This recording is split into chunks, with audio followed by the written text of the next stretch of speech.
Um, Imagine for a second that you're standing at a podium, Okay. but not just any podium.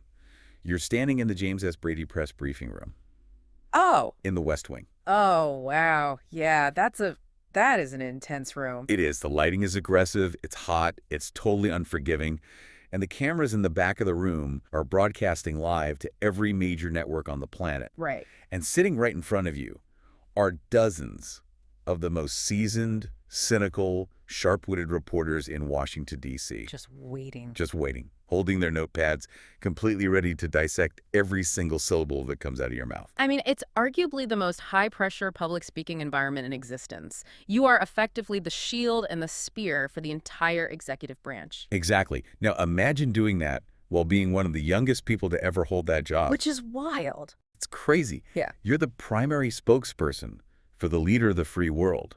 You're navigating this absolute minefield of policy, geopolitics, domestic crises, and you're doing all of this before most of your peers have even figured out, which career ladder they even want to climb. It's a staggering amount of responsibility to place on shoulders that young. It really is. And so today, we're doing a deep dive into the story of Karoline Leavitt. Yes. We're unpacking a specific biographical speech. It's titled The Voice of Ambition, the Karoline Leavitt story. It's a great source. It is. And look, I want to be very clear about our mission statement for this deep dive right up front.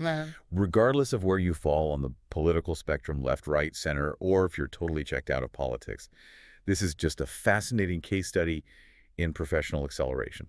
That is the perfect phrase for it, professional acceleration. Because when you look at the source material, our goal today isn't just to, recite a resume or list out a bunch of dates. Right. We want to understand the actual mechanics. Like, how does someone go from a small town in New Hampshire to the White House briefing room with that kind of velocity? Yeah, is it just blind luck? Is it knowing the right people?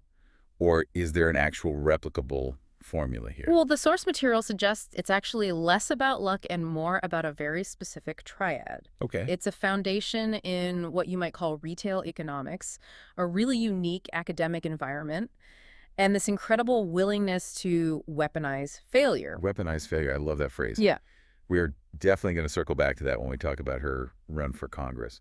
But I think we have to start where the source starts. And honestly, the opening of this story sounds a little bit like a screenplay for a Hallmark movie. It really does. It starts with ice cream scoops and used trucks. It sounds totally picturesque on the surface. Atkinson, New Hampshire. Yeah, real small town vibes. The source paints this picture of a very hardworking middle-class family. But here is the detail that caught my attention immediately. The businesses. Her parents were small business owners, yeah. But the specific businesses weren't just, random corporate franchises. They ran an ice cream stand and a used truck dealership. And that specificity really matters. If we look past the sort of charm of the ice cream stand image, there's a much deeper structural point the source is making about her psychological formation. Go on. Because usually when politicians talk about their summer jobs, it feels a bit like a trope, right? Like, oh, I scooped ice cream and learned the value of $1. Sure, it's a total cliche. But But the source argues that growing up in a family that specifically runs an ice cream stand and a used truck dealership that exposes you to capitalism in its rawest, most unforgiving form. how so? Think about it. An ice cream stand in New England is strictly seasonal. Right. The winters are brutal. Exactly. It's high volume, it's low margin, and it is entirely dependent on the weather. If it rains, you just don't make money. If you don't physically open the window, you don't eat. Wow. Yeah. And a used truck dealership. I mean, that is the ultimate negotiation. You are dealing with depreciating assets and people's actual livelihoods. So she wasn't just seeing work in the abstract sense of, commuting to an office for 8 hours and getting a direct deposit. No. She was seeing the direct, immediate correlation between effort and survival. Precisely. And the source explicitly connects these businesses to her understanding of the dignity of work and self-reliance. But it goes deeper than just work ethic. It's really about community economics. Okay. When you run a local business in a town like Atkinson, you are hyper aware of local taxes.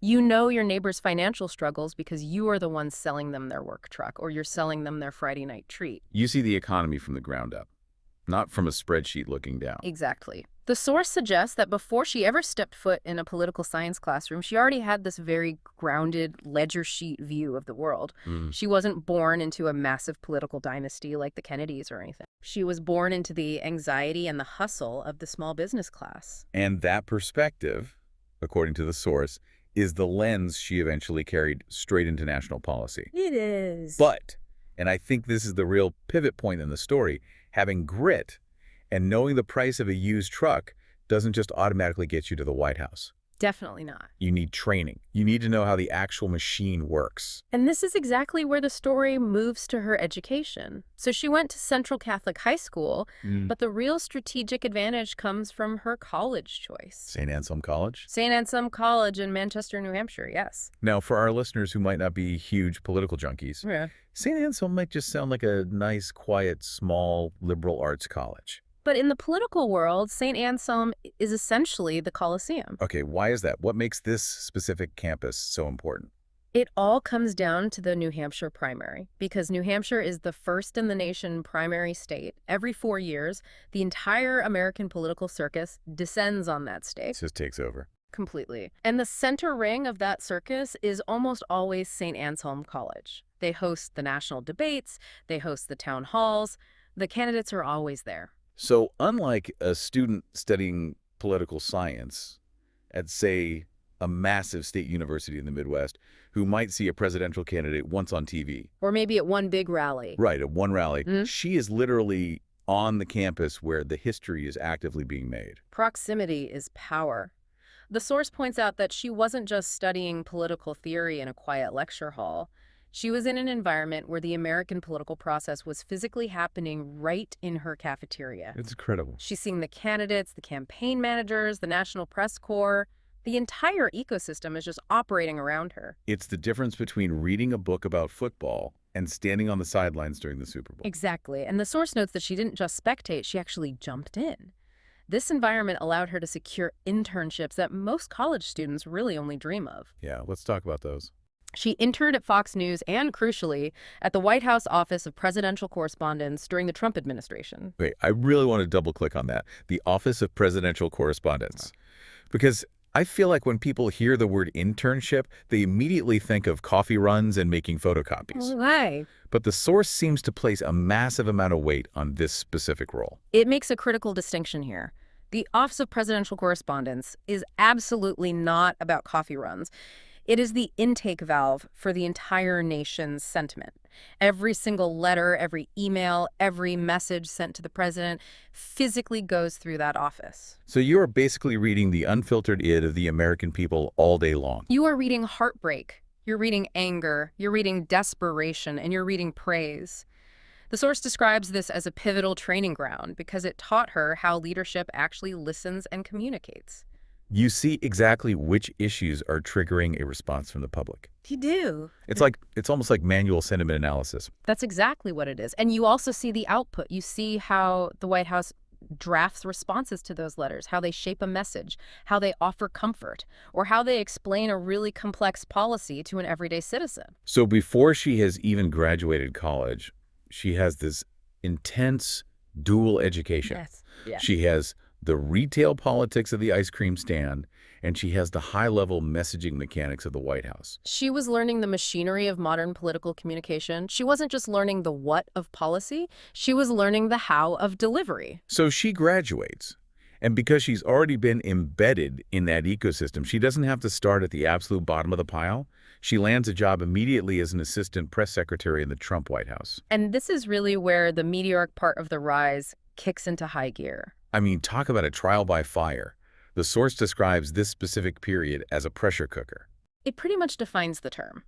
She is working behind the scenes, helping craft responses to global events, coordinating messaging, defending administration policies, and she is doing all of this at a very young age. Yeah. The source emphasizes that this role required immense confidence and discipline. You cannot be timid in that environment, because if you hesitate for even a second, the news cycle will just eat you alive. So she does that. She survives the pressure cooker. She gets the badge. She gets the experience. But then instead of just staying on the comfortable staffer track, like maybe moving to a cushy think tank or a PR firm, she does something that seems, well, kind of risky. She pivots to becoming a candidate herself. Right. She goes back to New Hampshire and she runs for Congress in the 1st District.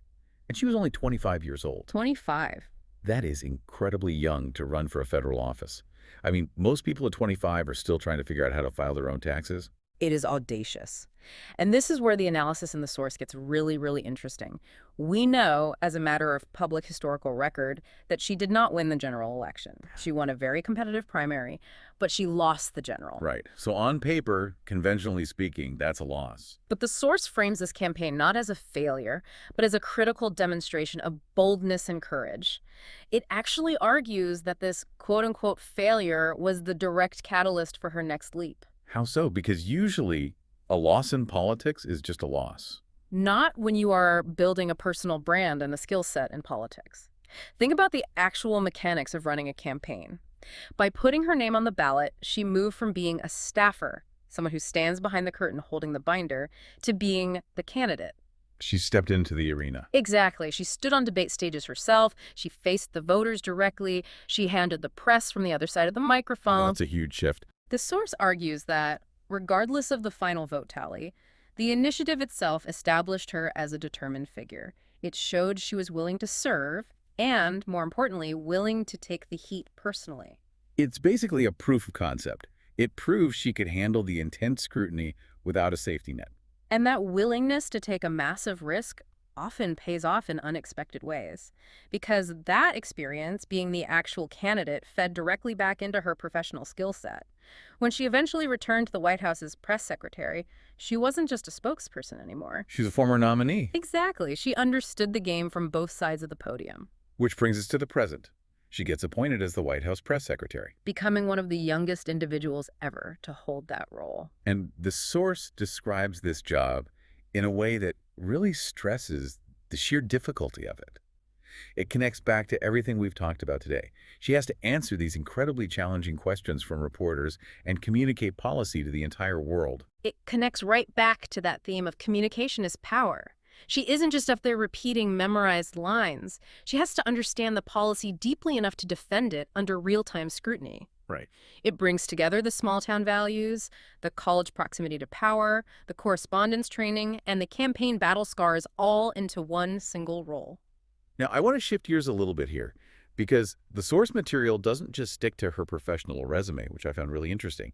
It actually takes a moment to discuss her personal life. It does. And I think this is really important for understanding the whole picture of how someone actually sustains this kind of frantic pace. I agree completely. It offers a very human element to what is otherwise a very technical, strategic story. So, Karoline Leavitt is married to Nicholas Riccio, who is a successful real estate developer.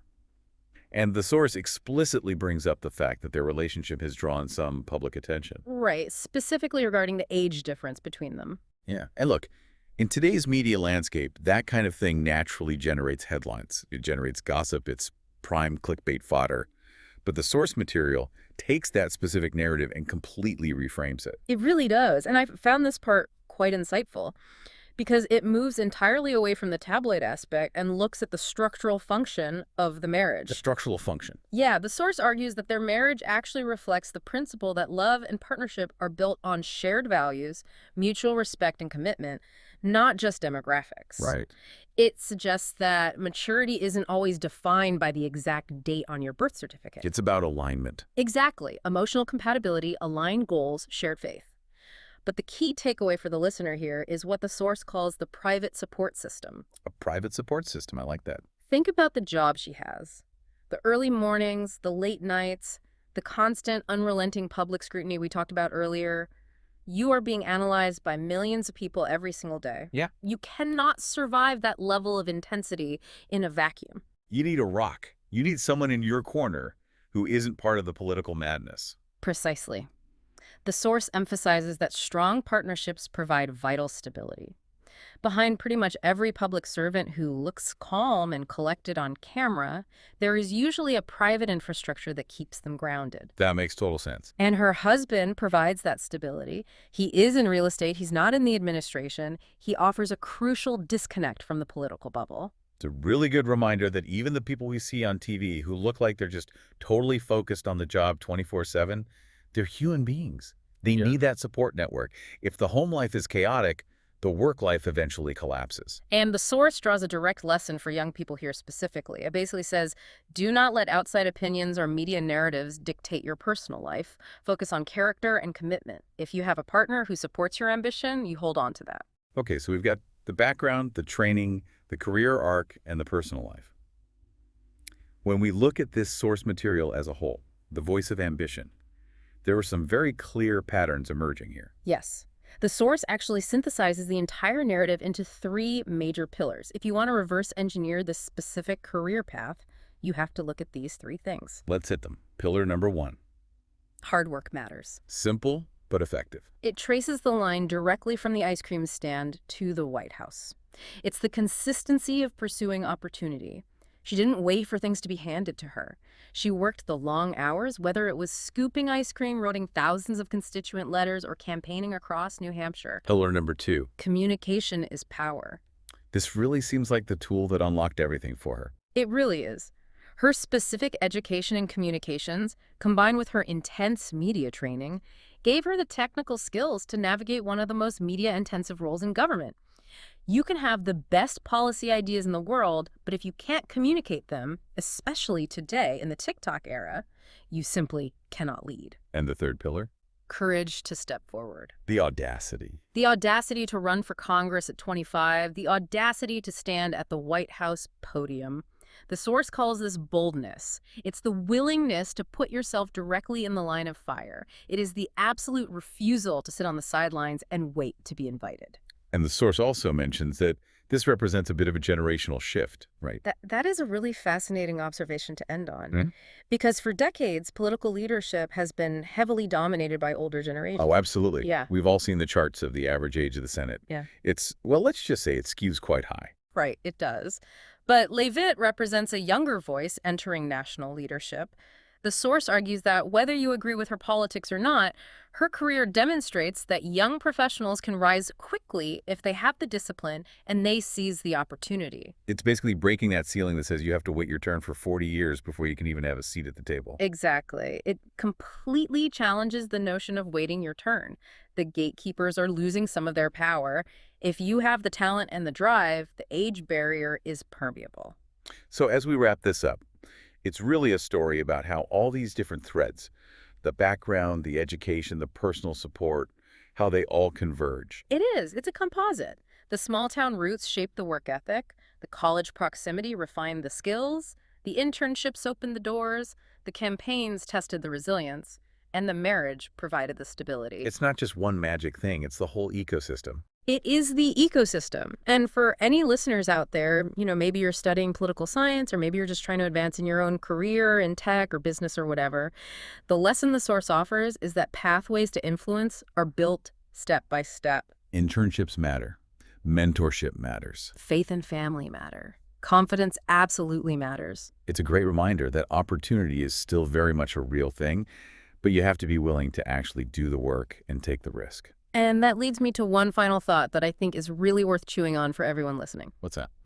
We often look at a public figure standing at a podium like Karoline Leavitt, and we see a solitary leader. We see one person in the spotlight, alone against the press corps. But if this deep dive has shown us anything, it's that the source suggests success is never built alone. It takes a village, as they say, Yeah. or at least a very, very solid team. It really does. It is a composite of family, faith, mentorship, and partnership. So the question I would leave the listener with is this. When you look at your own ambitions, your own goals, what does your support infrastructure look like? Who are the people? What are the values? And where are the environments that are holding you up while you try to climb?